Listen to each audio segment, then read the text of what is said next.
Hello जी। सीखोगे नहीं तो जीतोगे कैसे। I am Sachin from diploma aureus and आज की इस वीडियो में हम लोग बात करने वाले हैं ऑपरेटर्स इन सी प्रोग्रामिंग। जब भी हम एक सी प्रोग्राम को लिखते हैं तो उस पर हम कुछ क्या करते हैं, अर्थमेटिक या फिर लॉजिकल ऑपरेशन परफॉर्म करना होता है। उसके लिए हम क्या यूज़ करते हैं, ऑपरेटर्स का यूज़ करते हैं। तो ऑपरेटर्स क्या होते हैं, ऑपरेटर्स किसी भी प्रोग्रामिंग लैंग्वेज के क्या होते हैं, फाउंडेशन होते हैं, न्यू होते हैं। इनका यूज़ किस लिए किया जाता है, अर्थमेटिक या फिर लॉजिकल ऑपरेशन परफॉर्म करने के लिए। सपोज हमें दो हमारे वेरिएबल्स हैं, ठीक है, ए एंड बी। क्या है, ए एंड बी। ए में हमारी वैल्यू है 5 एंड बी में हमारी वैल्यू है 4।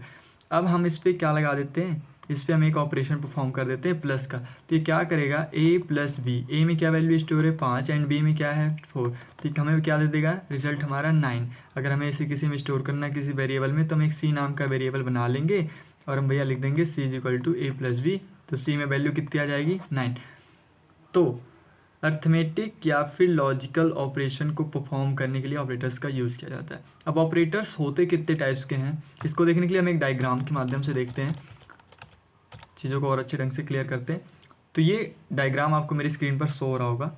तो ऑपरेटर्स मेनली ना 3 टाइप्स के होते हैं। कितने टाइप्स के होते हैं, मेनली 3 टाइप्स के होते हैं। और वो टाइप्स क्या होते हैं, यूनरी, ठीक है, कौन कौन से operator, unary, binary and ternary operator. ठीक है, यूनरी ऑपरेटर के अंतर्गत आपका ये ऑपरेटर्स आते हैं, ठीक है, जिन्हें हम क्या बोलते हैं, इंक्रीमेंट या फिर डिक्रीमेंट ऑपरेटर। ठीक है, अभी ये 2 टाइप्स के होते हैं, प्री इंक्रीमेंट पोस्ट इंक्रीमेंट या फिर प्री डिक्रीमेंट पोस्ट डिक्रीमेंट। ठीक है, वो चीज़ें हम आगे क्लियर करेंगे। एंड ये जो हमारा बाइनरी ऑपरेटर है, ठीक है, बाइनरी ऑपरेटर के अंतर्गत हमारे ये 4 ऑपरेटर्स आते हैं, arithmetic, relational, logical and bitwise and assignment, 5। ठीक है, अब अर्थमेटिक के अंदर क्या होते हैं, हमारे ऑपरेटर्स जो होते हैं वो यूज होते हैं plus, minus, multiplication, division and modulo. ठीक है, सेम रिलेशनल के अंतर्गत लॉजिकल, बिटवाइज, सारी चीज़ों को भी डिटेल में देखते हैं। एंड लास्ट में हमारा क्या होता है, एक टर्नरी ऑपरेटर होता है। टर्नरी ऑपरेटर क्या होते हैं, ये वाला जो आप देख रहे होंगे ये टर्नरी ऑपरेटर होता है। ठीक है, चीज़ों को और अच्छे ढंग से क्लियर करते हैं। यूनरी ऑपरेटर, यूनरी मीन्स क्या होता है, सिंगल। ये ऑपरेटर्स क्या होते हैं, ये ऑपरेटर्स सिंगल ऑपरेंड्स के ऊपर, ठीक है, किसके ऊपर, सिंगल ऑपरेंड्स के ऊपर यूज़ की जाती है।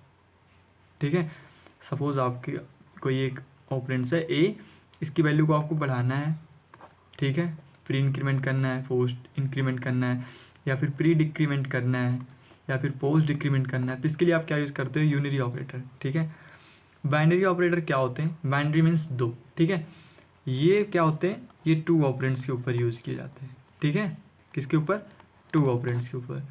एंड टर्नरी मतलब क्या, टर्नरी मतलब जहाँ पे टर्नरी शब्द आ जाए, टर्नरी मीन्स होता है 3। इट मीन्स ये 3 ऑपरेंड्स के ऊपर यूज़ किए जाते हैं। ठीक है, इसमें कंडीशन ऐसे चेक होती है कुछ कि भैया ये आपका क्या है, एक्सप्रेशन 1 है। ठीक है, अगर ये ट्रू है तो जो आपके एक्सप्रेशन 2 में वैल्यू होंगी, जो भी कुछ आपका काम हो रहा होगा, स्टेटमेंट हो रहा होगा, वो एग्जीक्यूट होगा। अदरवाइज़ अगर नहीं है तो आप आ जाओगे एक्सप्रेशन 3 पे। ठीक है, अगर ये सही हुआ, अगर ट्रू हुआ तो ये वाला, और अगर फॉल्स हुआ तो भैया आप इस पर जंप कर। ठीक है, चीज़ों को और अच्छे ढंग से क्लियर करते हैं। तो चलिए आगे देखते हैं एग्जाम्पल के माध्यम से। तो ये हमारा स्टार्ट हम करते हैं कहाँ से, यूनरी ऑपरेटर से।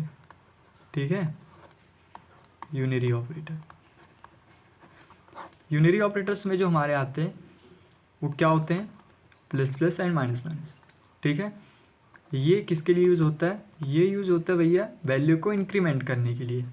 और ये किस लिए यूज़ होता है, माइनस माइनस साइन, ये होता है वैल्यू को डिक्रीमेंट करने के लिए। ठीक है, अच्छा अब कैसे करते हैं चीज़ों को, आप ध्यान से देखिएगा तो आपको चीज़ें और अच्छे ढंग से क्लियर होंगी। सपोज़ ये हमारे पास एक एग्जांपल दिया गया है कोई, ठीक है, सबसे पहले हम क्या करते हैं, हेडर फाइल को इंक्लूड करते हैं, मेन फंक्शन स्टार्ट होता है। यहाँ पे हमारे पास 2 वेरिएबल्स हैं, ए और बी। ए में क्या वैल्यू स्टोर है 10 और बी में वैल्यू है 100। ठीक है, और एक सी वेरिएबल है फ्लोट टाइप का। ठीक है, इसमें क्या वैल्यू स्टोर है 10.5 और डी में क्या है 100.5। अब जब हम प्रिंटफ फंक्शन लगाते हैं, प्रिंटफ फंक्शन किस लिए होता है गाइस, किसी चीज़ को आउटपुट देने के लिए। ठीक है, क्या करता है ये भैया, ये आउटपुट देता है, मतलब स्क्रीन पर डिस्प्ले करता है, शो करता है। तो जब हम ये क्या है, ये हमारा है प्री इंक्रीमेंट। ठीक है, प्री इंक्रीमेंट मतलब क्या होता है कि जो आपकी वैल्यू है, जैसे ये आपने लगा दिया ए प्लस प्लस, तो जब आप इसे प्रिंट करोगे तो 10 की वैल्यू कितना है, 10 है। ठीक है, तो ये प्री इंक्रीमेंट हो जा रही, मतलब आपका जो ऑपरेशन है परफॉर्म होने के पहले ही बढ़ जा रही है। तो ये 10 + 1 हो जाएगा, मतलब 11। यहाँ पे क्या प्रिंट होगा, 11। ये क्या है, प्री डिक्रीमेंट। बी की कितनी वैल्यू है, 100, 100। अब जब प्री डिक्रीमेंट हो रहा है तो भैया पहले क्या कर दे रहा है, ये 100 में से सबसे पहले ही 1 को क्या कर दे रहा है, घटा दे रहा है। ठीक है, तो ये कितनी आ जाएगी, 99। यहाँ पे क्या प्रिंट हो जाएगा, 99। ये क्या है, फ्लोट टाइप की वैल्यू है। इसमें भी क्या है, प्री इंक्रीमेंट है, आप देख रहे हो तो प्लस प्लस पहले है। तो जब प्री इंक्रीमेंट है तो फ्लोट की वैल्यू है 10.5, ये प्री इंक्रीमेंट हो गई तो कितना हो जाएगी, 11.5। और ये क्या है, ये प्री डिक्रीमेंट है फ्लोट टाइप पे, तो 100.5 है, तो ये कितना हो जाएगा, 99.5। ठीक है, अगर अभी गाइस, अगर अभी हम यहाँ पे लिखते हैं कि प्रिंट एफ, ठीक है, print F A plus plus is equal to percentile d/n comma A plus plus, ये हमारा क्या है, ये हमारा है पोस्ट इंक्रीमेंट। ठीक है, मतलब सबसे पहले हमारी 10 की वैल्यू, ए की वैल्यू कितनी थी, 10 थी, यहाँ आके प्री इंक्रीमेंट हो गई तो 11 आ गई। अब जब भी ये हमारा प्रिंट करेगा तो ये क्या प्रिंट करेगा, 11 प्रिंट करेगा, ना कि 12। अब यहाँ जब इसने 11 प्रिंट कर दिया पहली बार में, अब जब ये लाइन आपका, ये स्टेटमेंट आपका एग्जीक्यूट हो गया, इसके बाद अगर आप फिर से ए को प्रिंट करते हो, इंक्रीमेंट करते हो ए की वैल्यू, तो अब यहाँ पे 11 से वैल्यू हमारी क्या हो जाएगी, बढ़ जाएगी। ठीक है, तो प्री इंक्रीमेंट क्या होता है, प्री इंक्रीमेंट मतलब होता है स्टेटमेंट के पहले आपकी वैल्यू बढ़ जा रही है, जब आप प्रिंट करोगे तो वैल्यू आपकी बढ़ के प्रिंट होगी। और पोस्ट इंक्रीमेंट क्या होता है, एक बार पहले आपका स्टेटमेंट आपके ओल्ड वैल्यू पे, जो आपका इनिशियलाइजेशन वाला वैल्यू था, उसको प्रिंट करेगा, आफ्टर डेट वो बढ़ेगा या घटेगा। ठीक है, तो ये चीज़ें हो गई गाइस, चीज़ों को आप समझिएगा। अब हम आ जाते हैं अर्थमेटिक ऑपरेटर्स। ठीक है, अर्थमेटिक ऑपरेटर हमारे किस टाइप के ऑपरेटर्स हैं, ये हमारे यहाँ से स्टार्ट हो जाते हैं बाइनरी ऑपरेटर। ठीक है, बाइनरी ऑपरेटर में हमारा पहला ऑपरेटर आता है अर्थमेटिक ऑपरेटर।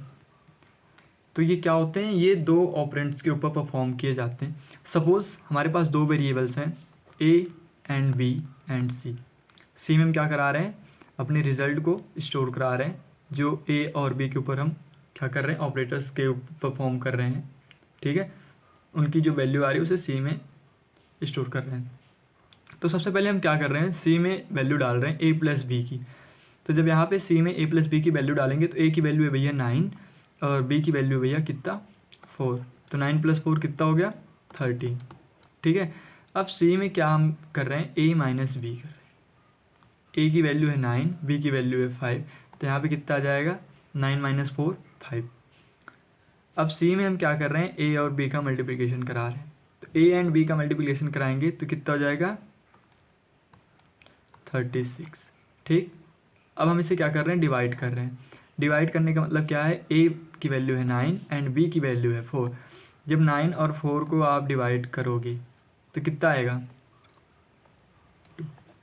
ठीक है, 2 पॉइंट, अगर आप ऐसा देखोगे तो ये जो पॉइंट के बाद वाली वैल्यू होगी वो नहीं प्रिंट करेगा, ये सिर्फ प्रिंट करेगा क्या, डेसिमल के पहले वाली वैल्यू, इंटीजर वैल्यू को। क्यों, क्योंकि इसका रीज़न है, जो आपके ये दोनों वेरिएबल्स हैं, आप ध्यान से देखो तो ये दोनों वेरिएबल्स आपके किस टाइप के हैं, इंटीजर टाइप के।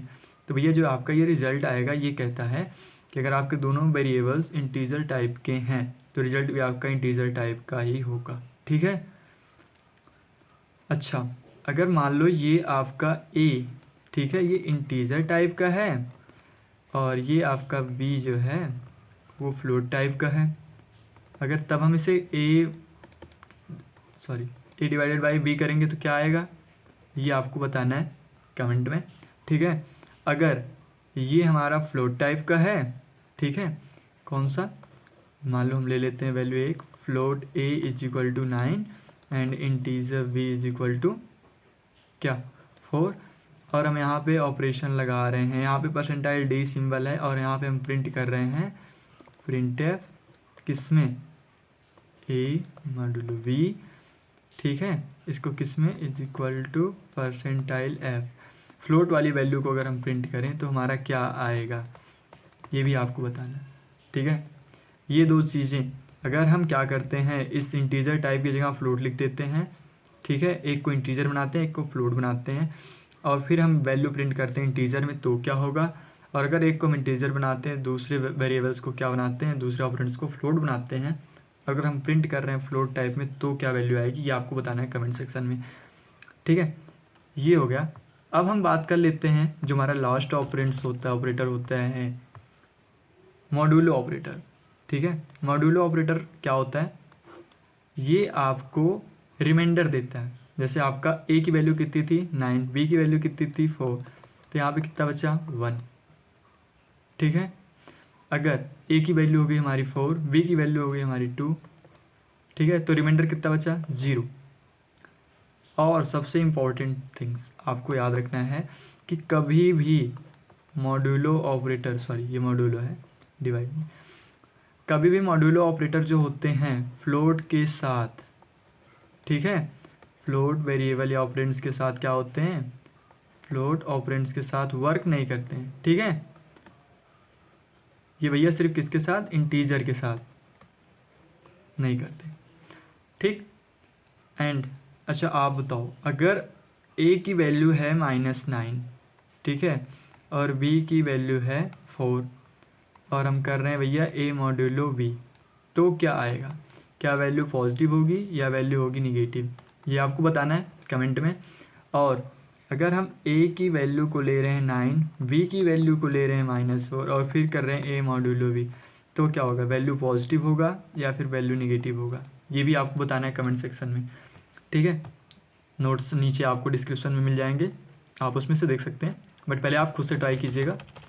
अब नेक्स्ट ऑपरेटर्स की बात कर लेते हैं हम। तो नेक्स्ट हमारा जो होता है वो असाइनमेंट ऑपरेटर होता है। असाइनमेंट ऑपरेटर भी बाइनरी टाइप के ऑपरेटर होते हैं। एग्जाम्पल के माध्यम से समझते हैं। एक हमारा क्या है, इंटीजर है, इंटीजर टाइप का एक हमारा वेरिएबल है ए जिसमें वैल्यू स्टोर है 5, ठीक है, और दूसरा हमारा वेरिएबल है सी। अब सी में हम सबसे पहले क्या कर रहे हैं, ये वाला जो ऑपरेटर होता है इज इक्वल टू का, इसका मतलब ये होता है जो आपके राइट साइड में जो आपका ऑपरेंड्स है इसकी वैल्यू को क्या कर देता है, ये लेफ्ट साइड में दे देता है। ए में कितनी वैल्यू थी 5, और ये क्या कर दिया, सी में इनिशियलाइज कर दिया, सी इज इक्वल टू ए, मतलब जो ए की वैल्यू थी 5 अब वो किस में चली गई, सी में चली गई। तो अब सी की वैल्यू कितनी हो गई 5, तो अब यहाँ पे जब प्रिंट होगा तो यहाँ पे आ जाएगा 5, ठीक है। अभी ध्यान से देखिएगा, अब ये c plus is equal to A, plus is equal to मतलब क्या है, जो c की वैल्यू होगी वो इधर राइट चली जाएगी, c plus is equal to a है, तो इसका मतलब कहने का है c is equal to c plus a. C में वैल्यू कितनी थी 5, ए में वैल्यू कितनी थी 5, तो अब c की जो वैल्यू आ जाएगी वो कितनी हो जाएगी 10, ठीक है। And c minus is equal to same, c की वैल्यू कितनी है 10, अभी c की अपडेट होगी ना वैल्यू 10, अब इधर गया sorry c is equal to तो हो जाएगा c माइनस ए, ठीक है। तो 10 माइनस 5 इज इक्वल टू 5, ठीक है। अभी c मल्टीप्लिकेशन ये मतलब क्या है, c multiplication is equal to a, तो ये कह रहा है भैया c is equal to c multiply by a. c की वैल्यू कितना है 5, तो 5 इंटू 5 कितना हो जाएगा 25, ठीक है। अब c divide by a, c divide is equal to a, ठीक है। तो इसका मतलब ये है भैया अभी 25 हो गया था, तो अब हो जाएगा c is equal to C divide by A. C की वैल्यू कितनी थी 25, ए की वैल्यू कितनी है 5, तो अब c में वैल्यू आ जाएगी 5, देखो आ रही है। मॉड्यूलो भी ऐसे ही सेम है, ठीक है। एंड ये हो गए हमारे असाइनमेंट ऑपरेटर। असाइनमेंट ऑपरेटर क्या करता है, जो आपका राइट साइड में जो भी आपका परफॉर्म हो रहा है टास्क, ठीक है, उसकी वैल्यू को किस में कर देगा, लेफ्ट साइड में कर देगा, ठीक है। और अब हमारा आ जाता है नेक्स्ट जो होता है रिलेशनल ऑपरेटर। रिलेशनल ऑपरेटर हमारे कौन कौन से होते हैं, ये भी हमारे बिटवाइज सॉरी ये भी हमारे क्या होते हैं, बाइनरी ऑपरेटर ही होते हैं, ठीक है। सपोज ये रिलेशनल ऑपरेटर है, a is equal to 5, B की वैल्यू है 5 और सी में वैल्यू स्टोर है 10, ठीक है। तो अब जब गाइज ये वाला आप स्टेटमेंट देखेंगे तो इसमें क्या कह रहा है, ए और बी को ले रहा है, अब ये इज इक्वल टू का साइन है, ये बताता है भैया कि आपके जो LHS में वैल्यू है क्या वो RHS के बराबर है। अगर है तो रिटर्न कर देगा ट्रू, और अगर नहीं है तो रिटर्न कर देगा फॉल्स। ए की वैल्यू कितनी है 5, बी की वैल्यू कितनी है 5, 5 = 5 ट्रू, तो ये क्या कर देगा ट्रू, मतलब 1 रिटर्न कर देगा। ठीक है, सेकेंड पे आते हैं। क्या A = C है, ए की वैल्यू है 5, सी की वैल्यू है 10, तो 5 = 10 है नहीं, तो ये क्या रिटर्न कर देगा फॉल्स, मतलब 0। ये होता है हमारा ग्रेटर देन। ग्रेटर देन मतलब क्या होता है, जो आपके लेफ्ट साइड की वैल्यू है क्या वो राइट साइड के वैल्यू से बड़ी है। ए में वैल्यू है 5, क्या 5 बड़ी है 5 से, नहीं, फॉल्स, तो ये रिटर्न कर देगा 0। ठीक है, क्या 5 बड़ा है 10 से, ठीक है, सी की वैल्यू है 10, ए की वैल्यू है 5, तो क्या 5 बड़ा है 10 से, नहीं, ये भी क्या कर देगा 0। ए लेस देन बी, ए की वैल्यू है 5, बी की वैल्यू है 5, क्या ए की 5 छोटा है 5 से, नहीं भाई बराबर है। ठीक है, अब ये होता है हमारा इज़ नॉट इक्वल टू। ठीक है, इज़ नॉट इक्वल टू मतलब क्या है कि भैया जो आपकी लेफ्ट साइड की वैल्यू है, ए में वैल्यू है 5, is not equal to B, B में क्या वैल्यू है 5, क्या 5 बी के बराबर नहीं है। अगर 5 5 के बराबर नहीं है भाई ऑफकोर्स, तो ये फॉल्स हो गया और रिटर्न कर देगा 0। ठीक है, is greater than equal to मतलब ये बता रहा है भैया कि आपकी जो लेफ्ट साइड की वैल्यू है, ए की वैल्यू कितनी है 5, क्या 5 बड़ा या फिर बराबर है 5 के, हाँ बराबर है, बड़ा नहीं है बट बराबर है, तो ये क्या कर देगा ट्रू रिटर्न कर देगा, मतलब रिटर्न कर देगा 1। ठीक है, अभी आगे देखते हैं। इज इक्वल टू क्या 5 बड़ा या फिर बराबर है किससे, 10 से, भाई फॉल्स है, ना तो बड़ा है ना तो बराबर है, ये क्या हो गया फॉल्स हो गया और रिटर्न क्या कर देगा 0। Same is less than equal to, तो ये हमारे रिलेशनल ऑपरेटर कौन कौन से हो गए, ध्यान से आप देखो तो रिलेशनल ऑपरेटर हो गए हमारे कौन कौन से, इज इक्वल टू, ठीक है, is not equal to, greater than, less than, greater than, is equal to, less than, is equal to. ठीक है, तो ये हमारे कुछ हो गए रिलेशनल ऑपरेटर। अब हम बात कर लेते हैं गाइस जो हमारा नेक्स्ट ऑपरेटर है, लॉजिकल ऑपरेटर क्या होते हैं। लॉजिकल ऑपरेटर्स होते हैं जो लॉजिकल ऑपरेशंस को परफॉर्म करने के लिए यूज़ किए जाते हैं। ठीक है, अब लॉजिकल ऑपरेशन मतलब मान लीजिए हमारे पास कोई वेरिएबल्स हैं, ए में 5 है, बी में एक वेरिएबल है जिसमें वैल्यू है 5, और सी में एक वेरिएबल है जिसमें वैल्यू है हमारी 10। अब रिजल्ट नाम का कोई एक वेरिएबल है जिसमें हम वैल्यू को स्टोर कराएंगे। ठीक है, जो ऑपरेशन परफॉर्म हो रहे हैं, तो सबसे पहला आप देखिए यहाँ पे एक्सप्रेशन क्या बोल रहा है कि result is equal to A is equal to B and C is greater than B.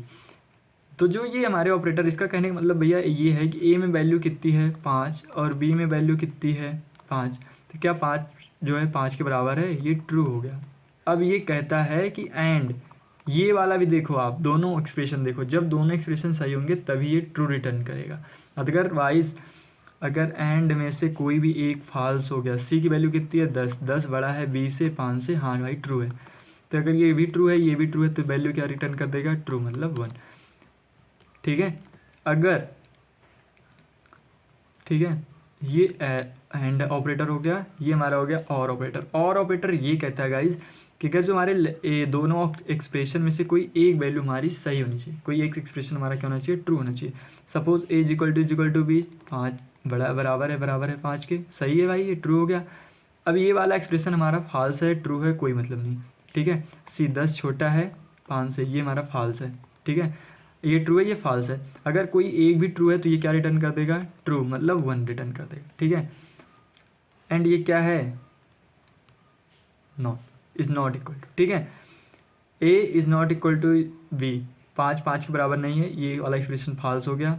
और सी 10 छोटा है किससे, बी से, 10 छोटा है 5 से, ये भी फॉल्स हो गया, ये भी फॉल्स, ये भी फॉल्स, क्या रिटर्न कर देगा फॉल्स, मतलब 0। ठीक है, तो ये हमारा हो गया, किसके बारे में बात कर रहे थे हम, लॉजिकल ऑपरेटर कौन कौन से हो गए हमारे, एंड और एंड नॉट। ठीक है, अब हम बात कर लेते हैं जो हमारा नेक्स्ट ऑपरेटर होता है इसी में, बिटवाइज ऑपरेटर। ठीक है, कौन कौन से, बिटवाइज ऑपरेटर। तो बिटवाइज ऑपरेटर जो होता है गाइज वो लॉजिकल ऑपरेटर्स ही होते हैं, कौन कौन से, एंड और एंड कौन से, नॉट।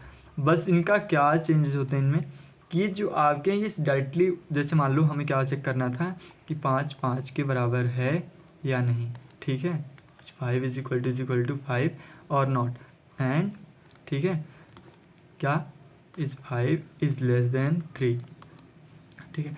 तो ये क्या करेगा, सबसे पहले जो हमारे ऑपरेंड्स होंगे इनकी वैल्यू को बाइनरी में कन्वर्ट करेगा, ठीक है।